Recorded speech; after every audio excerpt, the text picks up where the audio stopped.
السلام علیکم۔ اسلام چینل اردو کے لندن اسٹوڈیو سے میں ہوں احمد شاہین اور آپ دیکھ رہے ہیں یہ بھی ہے خبر۔ پروگرام کا آغاز کریں گے آج کے موضوعات پر ایک نظر ڈال کر۔ امریکہ نے یروشلم کو اسرائیلی دارالحکومت تسلیم کر لیا، دنیا بھر میں شدید رد عمل۔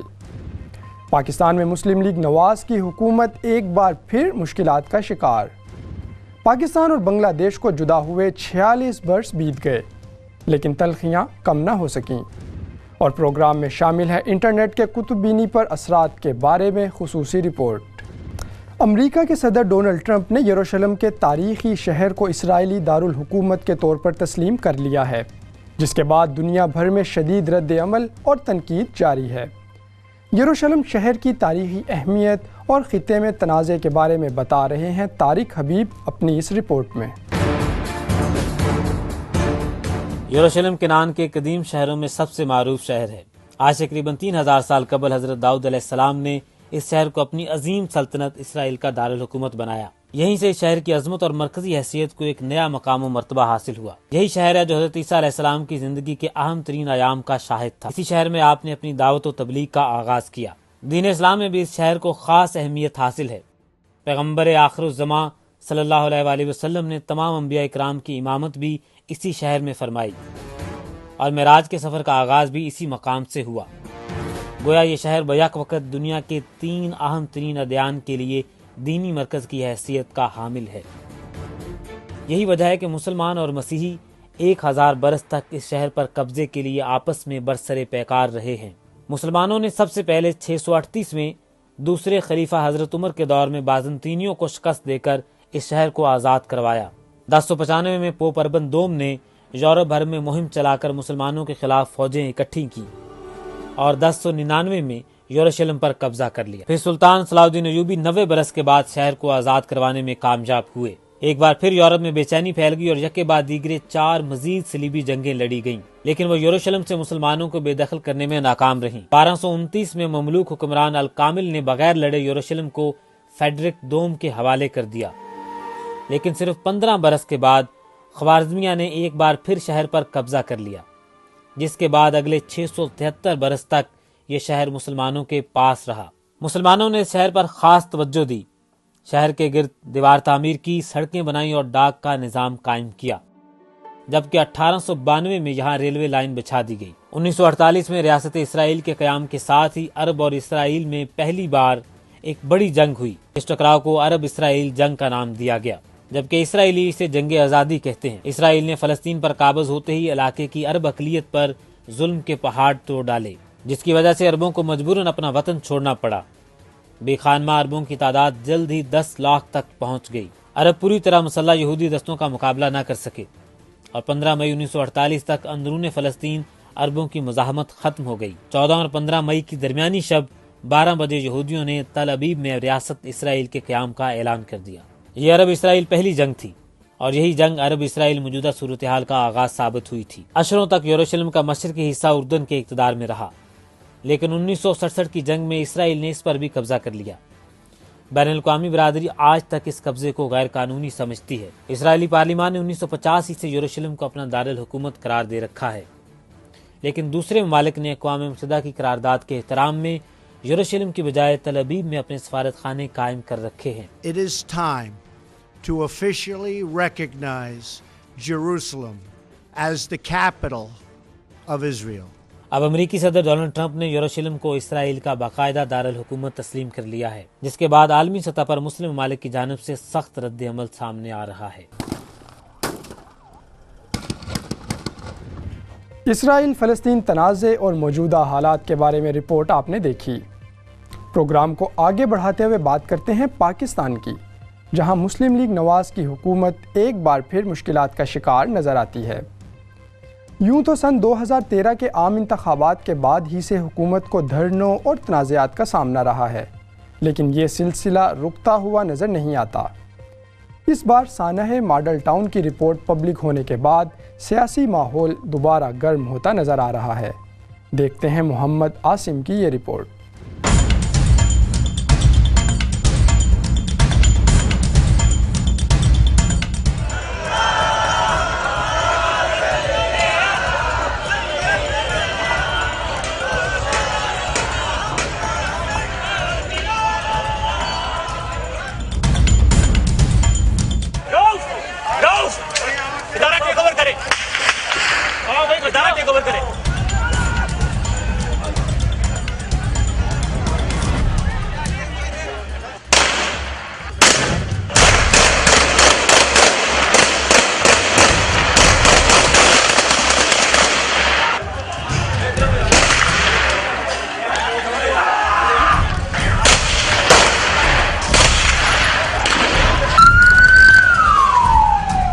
پاکستان کی حکمراں جماعت مسلم لیگ نون کو مدت اقتدار کے لیے آخری دنوں میں بھی مشکلات اور مزاحمت کا سامنا۔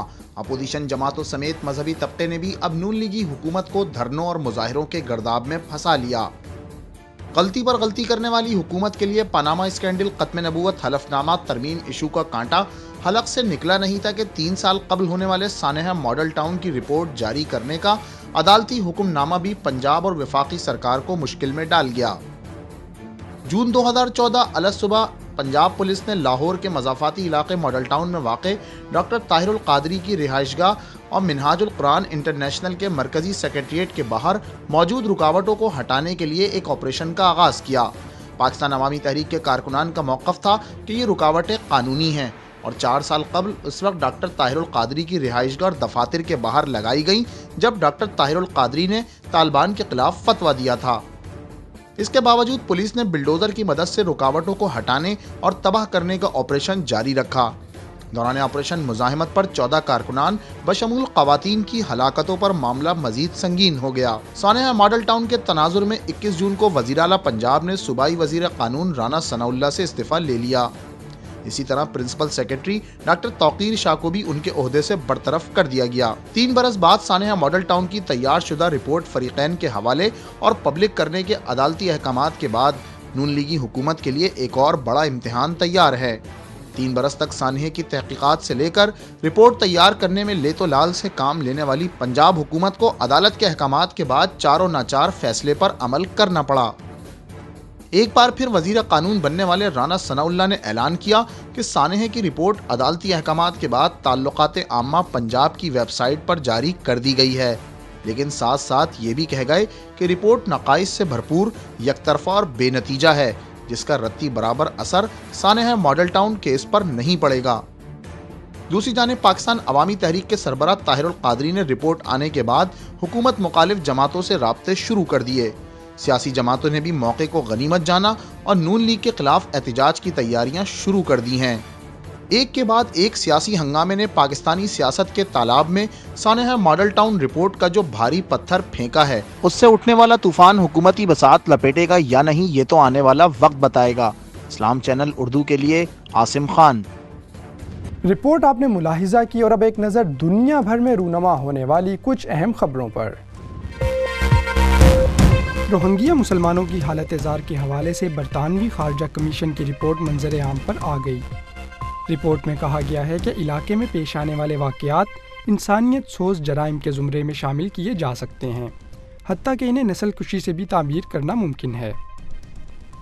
برطانوی دارالعوام کے خارجہ تعلقات کمیشن نے رخائن میں تشدد اور برطانیہ کا رد عمل عنوان کی حامل ایک رپورٹ جاری کی ہے، جس میں حکومت کی جانب سوچی انتظامیہ کی حمایت کو جاری رکھے جانے پر بھی نکتہ چینی کی گئی ہے۔ انسانی حقوق کے عالمی دن پر مقبوضہ کشمیر میں مکمل ہڑتال کی گئی۔ بھارتی انتظامیہ نے احتجاجی مارچ سے روکنے کے لیے حریت رہنماؤں کو گرفتار کر لیا۔ دوسری جانب مقبوضہ کشمیر میں بھارتی فورسز کے مظالم تاحال جاری ہیں۔ بارہمولہ اور ہندواڑہ میں 6 کشمیریوں کو شہید کر دیا گیا۔ ہندوستانی افواج نے ضلع کپواڑہ میں تازہ کارروائی کے دوران 3 نوجوانوں اور ایک خاتون کو شہید کر دیا، جبکہ ضلع بارہمولہ میں بھی بھارتی فوج نے 2 کشمیریوں کو شہید کیا۔ افغانستان کے سابق وزیر اعظم اور امیر حزب اسلامی انجینئر گلبدین حکمتیار نے کہا ہے کہ افغانستان میں بدامنی اور جنگ کے دوران سب سے زیادہ منفی کردار ہمسایہ ملک ایران نے ادا کیا۔ ان کا یہ بھی کہنا تھا کہ افغان جنگ سے سب سے زیادہ نقصان پاکستان کو ہوا ہے۔ سابق افغان وزیر اعظم نے افغان حکومت اور طالبان کے درمیان ثالثی کی پیشکش بھی کی ہے۔ لندن کے پہلے مسلمان میئر صادق خان نے پاکستان کا دورہ کیا۔ اپنے دورے کے دوران انہوں نے پاکستان کے شہر لاہور کے میئر کے ہمراہ علامہ اقبال کے مزار پر پھول چڑھائے اور فاتح خوانی کی، جبکہ کراچی کے دورے کے دوران انہوں نے مزار قائد پر بھی حاضری دی۔ صادق خان نے برطانیہ اور پاکستان کے مابین تعلقات، خصوصاً تجارتی تعلقات بڑھانے پر زور دیا۔ صادق خان موجودہ برطانوی سیاستدانوں میں انڈیا سے پاکستان پیدل واہگہ بارڈر عبور کرنے والے واحد سیاستدان ہیں۔ ان کی پاکستان آمد کے موقع پر انہیں گارڈ آف آنر بھی دیا گیا۔ لندن میں موسم سرما کی پہلی برف باری ہوئی، جس نے پچھلے 4 سال کا ریکارڈ توڑ دیا۔ برف باری کے باعث لندن کا ریلوے نظام اور سڑکوں پر ٹریفک کی روانی بری طرح متاثر رہی، جبکہ کئی مقامات کا ایک دوسرے سے زمینی رابطہ بھی منقطع ہوا۔ برف باری کی وجہ سے پروازوں کا شیڈول بھی متاثر رہا اور ملک کے کئی ایئرپورٹ بند کر دیے گئے۔ انگلش پریمیئر لیگ کے ڈربی میچ میں مانچسٹر سٹی نے مانچسٹر یونائیٹڈ کو سنسنی خیز مقابلے کے بعد 2 کے مقابلے میں 1 گول سے شکست دے دی۔ اس فتح کے نتیجے میں مانچسٹر سٹی اور اس کے روایتی حریف کے درمیان 11 پوائنٹس کا فرق ہو گیا۔ اولڈ ٹریفرڈ پر کھیلے گئے میچ میں دونوں ٹیموں کی جانب سے جارحانہ کھیل دیکھنے میں آیا۔ میچ کے دوران مانچسٹر سٹی کا پلہ بھاری رہا، جس کے کھلاڑیوں نے حریف ٹیم کے گول پر کئی حملے کیے اور فتح اپنے نام کی۔ اسرائیلی فوج کی جانب سے نہتے فلسطینیوں پر فائرنگ اور تشدد کا سلسلہ تو جاری ہی رہتا ہے، لیکن اب اس کے ساتھ ساتھ اسرائیلی فوج فلسطینیوں کے مال پر بھی ہاتھ صاف کرنے لگی ہے۔ اسرائیلی فوجیوں کی چوری کی ناقابل تردید ویڈیو بھی سامنے آ گئی۔ سوشل میڈیا پر وائرل ہونے والی ایک ویڈیو میں دیکھا گیا ہے کہ ایک اسرائیلی فوجی افسر فلسطینی کے فروٹ کے سٹال سے پھل چوری کرتا ہے اور بھاگ جاتا ہے۔ پاکستان اور چین کے درمیان قریبی تعلقات اور تعاون دفاعی اور معاشی میدان سے ہوتا ہوا اب خلا کی وسعتوں میں قدم رکھنے لگا ہے۔ پاکستان کے ایئر چیف مارشل سہیل امان کا کہنا ہے کہ اگلے 2 سال میں پاکستان چین کے تعاون سے اپنے خلا نورد پہلی بار خلا میں روانہ کر دے گا۔ سابق بھارتی وزیر اعظم منموہن سنگھ نے ریاستی انتخابات میں کانگریس کو کامیاب کرانے کے لیے پاکستانی مداخلت کے الزامات کو احمقانہ قرار دیا ہے۔ منموہن سنگھ نے نریندر مودی کو خط لکھا، جس میں انہوں نے پاکستانی ہائی کمشنر سے خفیہ ملاقات کے حوالے سے الزامات پر برہمی کا اظہار کرتے ہوئے کہا ہے کہ نریندر مودی کی جانب سے خفیہ ملاقات کے بے بنیاد الزامات ان کے لیے تکلیف کا باعث بنے ہیں اور پاکستان کی مداخلت کا الزام لگانے پر مودی معافی مانگے۔ اور اب پروگرام میں مزید اہم موضوعات شامل کرتے ہوئے آپ کو بتاتے ہیں کہ پاکستان اور بنگلہ دیش کو جدا ہوئے 46 برس بیت گئے، لیکن دونوں طرف سے تلخیاں کم نہ ہو سکیں۔ 1971 میں ہونے والے اس واقعے کی تفصیلات پر دیکھتے ہیں یاسر رفیق کی یہ رپورٹ۔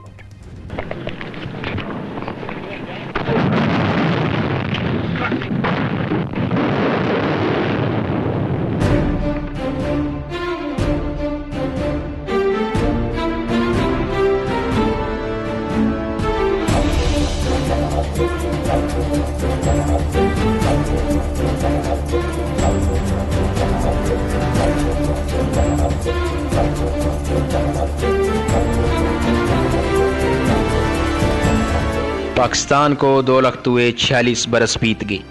16 دسمبر 1971 پاکستان کی تاریخ کا ایک سیاہ دن ہے۔ پاکستان کو قائم ہوئے ابھی 24 سال اور چند ماہ ہی ہوئے تھے کہ مشرقی پاکستان مغربی پاکستان سے الگ ہو گیا اور ایک نیا ملک بنگلہ دیش کے نام سے وجود میں آیا۔ یوں تو اس سانحہ کے کہیں پہلو ہیں، لیکن پاکستانی عوام کی اکثریت اس واقعے کا ذمہ دار اپنوں کے غلط فیصلوں اور غیروں کی کامیاب حکمت عملی کو قرار دیتی ہے۔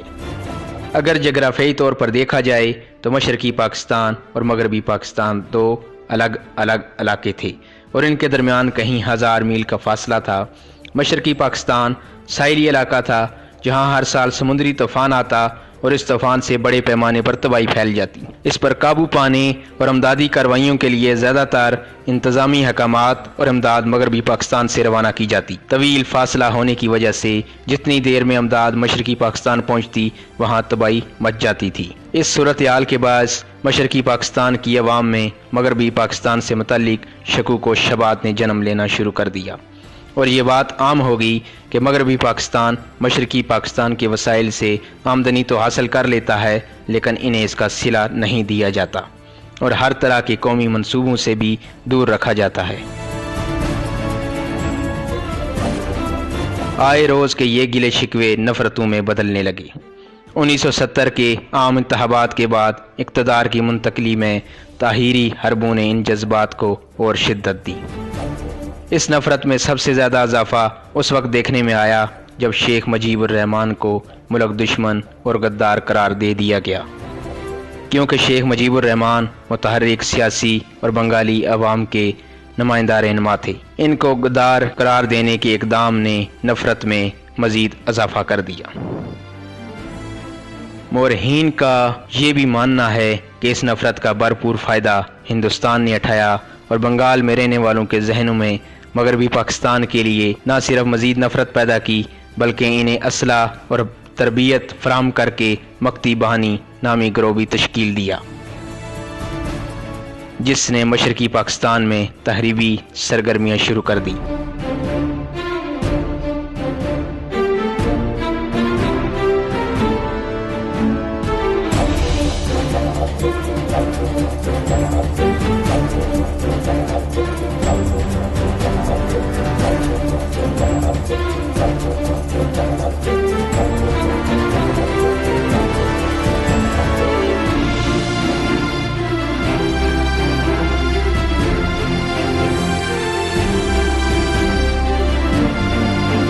حالات سازگار دیکھ کر ہندوستان نے مشرقی پاکستان میں اپنی فوجیں بھی اتار دی، جس کے نتیجے میں مشرقی پاکستان مغربی پاکستان کے ہاتھ سے ہمیشہ کے لیے نکل گیا اور بنگلہ دیش وجود میں آ گیا۔ 1974 میں پاکستان کے شہر لاہور میں دوسری اسلامی کانفرنس منعقد کی گئی، جس میں دوست مسلم ممالک کی کوششوں سے پاکستان نے بنگلہ دیش کو تسلیم کر لیا، جہاں بنگلہ دیش کی جانب سے شیخ مجیب الرحمان نے اسلامی سربراہی کانفرنس میں شرکت کی۔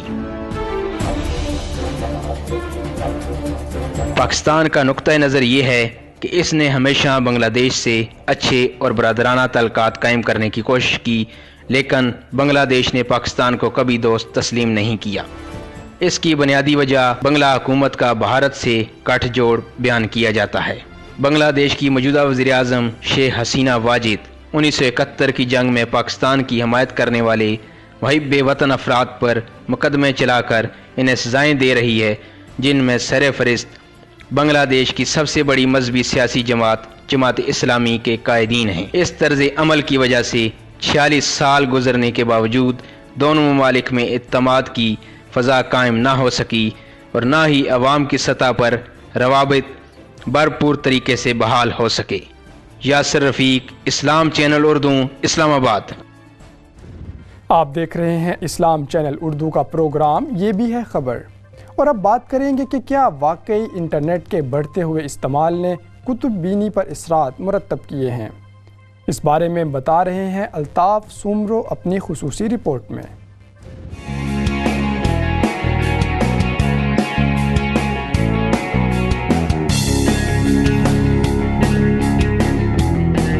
کیا انٹرنیٹ کا بڑھتا ہوا استعمال ہمیں کتب بینی سے دور کر رہا ہے؟